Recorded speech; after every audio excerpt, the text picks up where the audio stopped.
きっと先生もいけるようですよ。怖いね、なんか。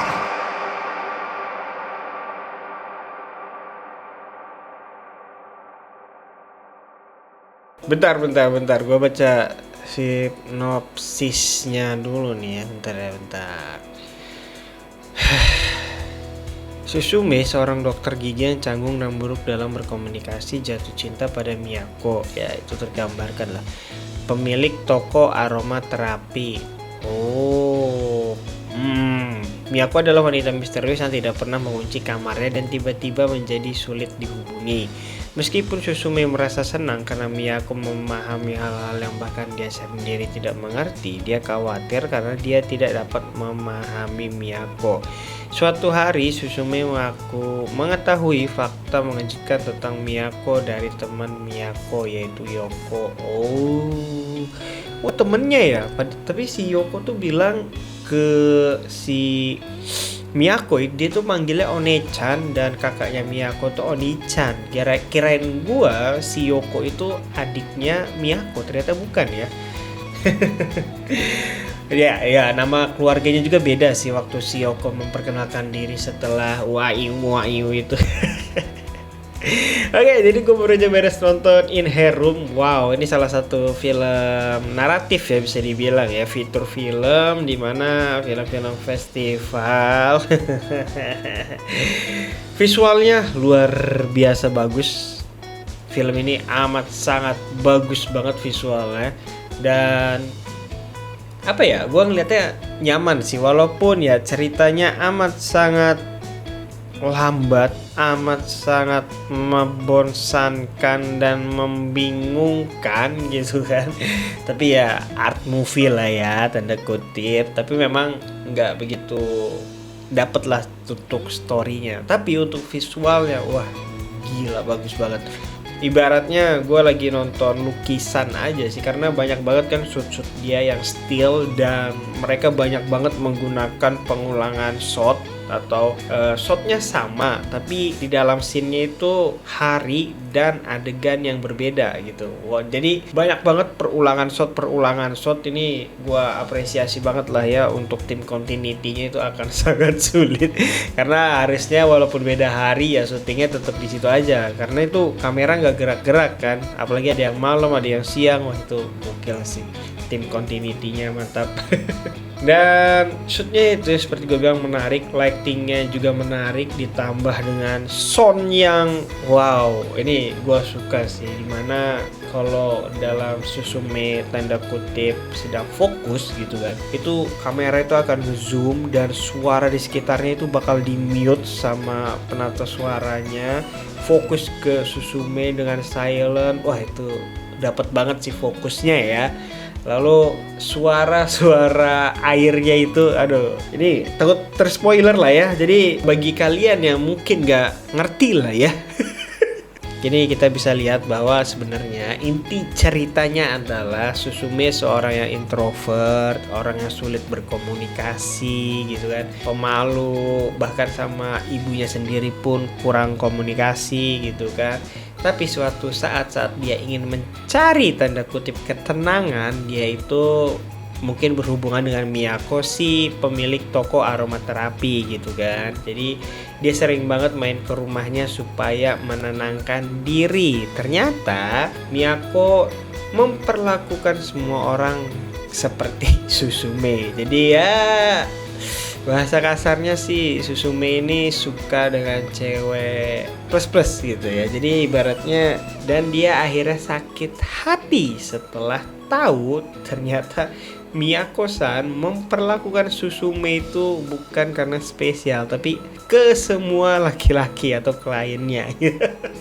Ya intinya itu sih, akhirnya Susume sadar dan ngobrol dengan Yoko, yaitu adalah temennya si Miyako, bahwa ngeliatin video kayak flashbacknya Miyako di situ tuh Miyako versi happy lah ya, happy, bahagia dan lain-lain. Itu tergambarkan lah bahwa sebenarnya Miyako bener seperti yang Yoko bilang. Kayaknya ini mah sedapatnya gue ya ceritanya ya.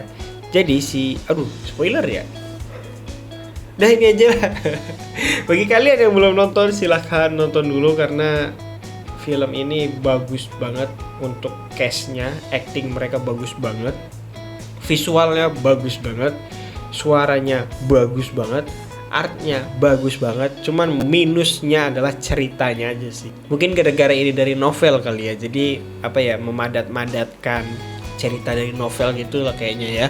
Dan gue masukin film ini ke dalam planet Agua, cukup gue rekomendasi bagi kalian yang suka film-film naratif, film apalagi film art gitu kan, silahkan, karena ini bisa memanjakan mata lah kalau yang suka komposisi dan lighting yang luar biasa gitu kan. Silahkan, karena gue mau cerita lebih detail, takut mengandung spoiler. Sebenarnya kayaknya spoilernya bahaya. Kayaknya nih spoilernya bahaya sih masuk ke dalam cerita filmnya. Jadi bagi kalian yang sudah nonton dan tidak masalah dengan spoiler, mari lanjut dengar cerita gua. Oke, jadi inti ceritanya kan Susume sebenarnya suka sama Miyako-san yang pemilik toko aromaterapi, dan bisa dibilang Miyako-san memperlakukan semua orang seperti itu, tanda kutip klien-kliennya. Bahkan si Yoko bilang kan bahwa banyak sekali rambut laki-laki yang dikumpulkan oleh Miyako untuk menunjukkan bahwa ya klien Miyako banyak banget. Dan agak cukup kaget ya, ternyata di kaca-kaca itu ada banyak laki-laki loh. Kalau kalian perhatiin ya, itu kayak hantu muncul gitu. Jadi banyak banget shoot refleksi juga kan di film ini. Ini pendapat gue pribadi sih ya, entah benar atau enggak, tapi suara-suara air yang selalu kita dengar itu menggambarkan bahwa ya kesangiannya Susume sih menurut gue ya. Karena itu kan menggebu-gebu gitu kan, suaranya pelupuk dan harus dikeluarkan, dan kita bisa lihat sendiri gitu kan bahwa suara-suara itu keluar saat ya adegan-adegan kayak gitu. Dan suara itu juga hilang setelah ya Susume mengeluarkan itu semuanya. Dan yang menarik bagi gua adalah shoot-shootnya itu kan berulang dan selalu still, bahwa waktu si Susume lari-lari aja itu kayak dikejar hantu itu, kayak film horor tiba-tiba. Itu kan enggak sama sekali ada handheld.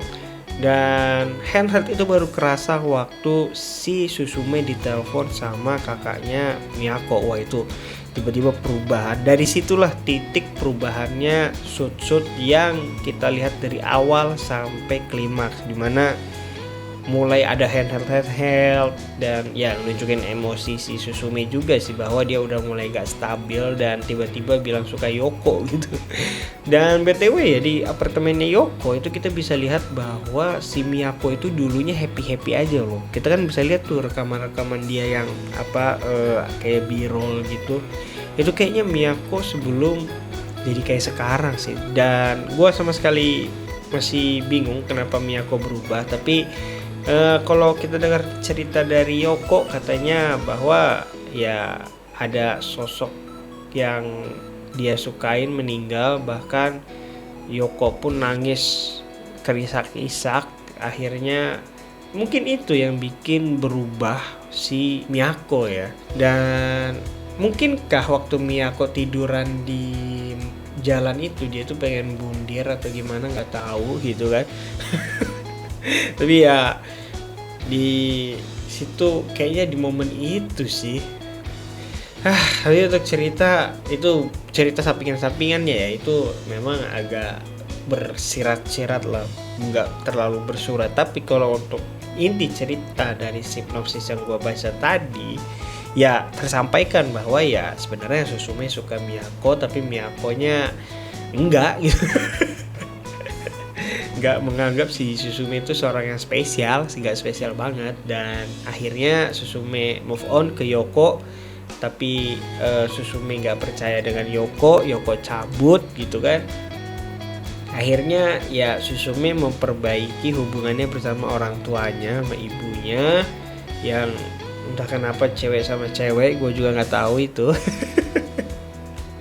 Dan ya Susume akhirnya mencoba untuk merubah diri di Nagasaki. Ya kayaknya ceritanya sih intinya kayak gitu ya. Tapi banyak sekali siratan dalam film ini, dan yang gua amat sangat rasain adalah film ini itu bergerak sangat lambat bagi gue ya. Jadi kayak bahkan kita kalau ngeliatin acting pemainnya semuanya bergerak lambat gitu, musiknya lambat, movement kameranya juga lambat gitu, nggak ada yang cepet gitu. Bahkan setelah klimaks gue kira bakal semuanya berubah gitu kan, bahwa si Suzume shootnya bakal riuh, ternyata enggak, masih lambat. Cuman waktu sama kakaknya Miyako doang tuh yang agak riuh shootnya ya. Oke, jadi itu dia, menarik, gue suka untuk lihat visualnya ya, tapi untuk ceritanya ya memang agak sedikit mikir. Kalau kalian tahu bisa kasih tahu gue lah ya pendapat kalian tentang cerita ini. Ya untuk segi produksi poster ya, untuk segi poster gue suka sih, ini poster bagus banget dan ada air kayak air parfum, itu gue suka. Tapi menarik, gue nggak bosen sih walaupun ceritanya agak gimana, karena visualnya itu bagus banget. Oke, kalau untuk cerita kayak gini ya, banyak sih, tapi kalian akan sulit buat nyari filmnya. Jadi ya nggak ada rekomendasi lah. Tapi bagi kalian yang ya bisa berpendapat mengenai film ini, silahkan komen. Gue juga pengen tahu pendapat kalian gitu kan. Oke, kita sudahi. Terima kasih sekali lagi yang sudah mendengarkan cerita gue. Sampai jumpa di cerita gue yang lain, dan bye-bye.